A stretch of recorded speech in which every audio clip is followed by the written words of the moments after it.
নমস্কার, আমি special educator Sumita. আজকে আমি যে বিষয়টি নিয়ে আলোচনা করব সেটি হচ্ছে ডিসেবিলিটি। ডিসেবিলিটির ব্যাপারে মানুষের অনেকের ধারণা যে ডিসেবিলিটি বলতে হাত নেই, পা নেই, এগুলোকেও বোঝায়। কিন্তু এছাড়া অনেক ডিসেবিলিটি আছে। যেমন RPWD অ্যাক্ট অনুযায়ী 21 ধরনের ডিসেবিলিটিকে এর মধ্যে আনা হয়েছে। এগুলো কি কি হচ্ছে? ব্লাইন্ডনেস, যারা চোখে দেখতে পায় না। দ্বিতীয়ত হচ্ছে লো ভিশন, যাদের ভিশনটা কম থাকে। নেক্সট হচ্ছে লিপ্রোসি কিউর, সেরে যাওয়া কুষ্ঠ, তারাও কিন্তু এই স্পেশাল ক্যাটাগরিতে পড়ছে। এরপর হচ্ছে হিয়ারিং ইম্পেয়ার্ড, যারা কানে শুনতে পায় না, কথা বলতে পারে না। তারপর হচ্ছে লোকোমোটর ডিসেবিলিটি, যাদের হাঁটা চলার ক্ষেত্রে সমস্যা থাকে, সেই সব ধরনের মানুষেরা পড়ছে। নেক্সট হচ্ছে ডরফিজিং, বামনত্ব, যারা হাইটে ছোট, এদের 147 সেন্টিমিটারের মধ্যে এরা থাকতে হবে, এদেরকেও স্পেশাল ক্যাটাগরিতে রাখা হয়েছে। তারপরে হচ্ছে ইন্টেলেকচুয়াল ডিসেবিলিটি, মানে যাদের বুদ্ধিগত সমস্যা আছে, যে কোনো কিছু বুঝতে বা যে কোনো কাজ করতে অসুবিধা হয় তারা। তারপরে হচ্ছে মেন্টাল ইলনেস, মানসিক অসুস্থতা যাদের আছে, তারাও কিন্তু স্পেশাল ক্যাটাগরির মধ্যে পড়ছে।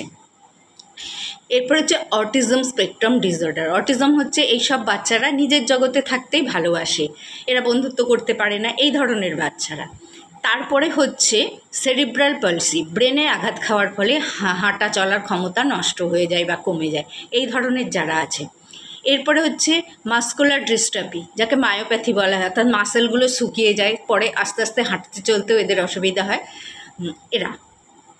তারপরে হচ্ছে ক্রনিক নিউরোলজিক্যাল কন্ডিশান, এটাও আছে। নেক্সট হচ্ছে স্পেসিফিক লার্নিং ডিসেবিলিটি, লার্নিংয়ের ক্ষেত্রে যাদের সমস্যা আছে, শিখতে অসুবিধা হয়, যেমন ডিসলেক্সিয়া, ডিসক্যালকুলিয়া, তারপরে হচ্ছে ডিসগ্রাফিয়া, এরা পড়ছে। এরপরে হচ্ছে মাল্টিপল স্ক্লেরিওসিস, যেটা CNSকে অ্যাটাক করে, তার ফলে এই সমস্যাটা হয়। নেক্সট হচ্ছে স্পিচ এবং ল্যাঙ্গুয়েজ ডিসেবিলিটি, এরা কি হচ্ছে, এরা কানে শুনতে পায় কিন্তু কথা বলার ক্ষেত্রে সমস্যা থাকে, যেমন তোতলা থাকে অনেকের ক্ষেত্রে, যেমন স্পিচটাই থাকে না কিন্তু কানে শুনতে পায়, এরা পড়ছে।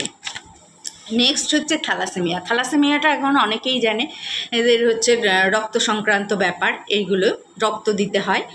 নেক্সট হচ্ছে হেমোফিলিয়া, এদের ক্ষেত্রে কি হয় যে হয়তো কোনো জায়গা কেটে গেল, সেই ক্ষেত্রে দেখা যায় যে এদের আর রক্ত বন্ধ হয় না। এটা সর্বপ্রথম বোঝা যায় ছোট্ট বয়স থেকে। দাঁত পড়ে গেলে, আমাদের যেমন ছোটোবেলায় দাঁত পড়ে যায়, রক্ত পড়ে, আবার রক্ত বন্ধ হয়ে যায়, কিন্তু এদের ক্ষেত্রে রক্তটা বন্ধ হতে চায় না। নেক্সট হচ্ছে সিকল সেল ডিজিজ, এটাও আমাদের যে রক্তের সেলগুলো আছে সেই ক্ষেত্রে অ্যাবনর্মালিটি থাকে, আমাদের সেলগুলো গোল গোল টাইপের হয় বা ওভাল টাইপের হয়, এই ক্ষেত্রে দেখা যায় যে অর্ধচন্দ্রাকৃতি হয়, তার ফলে রক্ত চলাচলের সমস্যা হয়। নেক্সট হচ্ছে মাল্টিপল ডিসেবিলিটি, এটা হচ্ছে মানে একের অধিক হচ্ছে, যেমন ডিপ ব্লাইন্ড, এদিকে কানেও শুনতে পাচ্ছে না, এদিকে চোখেও দেখতে পাচ্ছে না এরা। তারপরে হচ্ছে অ্যাসিড অ্যাটাক ভিকটিম, অ্যাসিড আক্রান্ত যে সমস্ত ব্যক্তিরা, তারাও স্পেশাল ক্যাটাগরিতে পড়ছে। নেক্সট হচ্ছে পার্কিনসন ডিজিজ, একটু বয়স হয়ে গেলে, 50-এর ওপর হয়ে গেলে যে হাত পা কাঁপা থাকে, এই ধরনের যে সমস্ত সমস্যা এরা পড়ছে। তাহলে এই সমস্ত এই যে 21 ধরনের ক্যাটাগরিকে এখন 2016 সালের RPWD অ্যাক্ট অনুযায়ী এদেরকে স্পেশাল ক্যাটাগরির মধ্যে পড়ছে। আর এই ভিডিওটি যদি ভালো লাগে তাহলে লাইক করবেন, শেয়ার করবেন, যদি কমেন্ট করার হয় কমেন্ট করবেন এবং সাবস্ক্রাইব করবেন। ধন্যবাদ।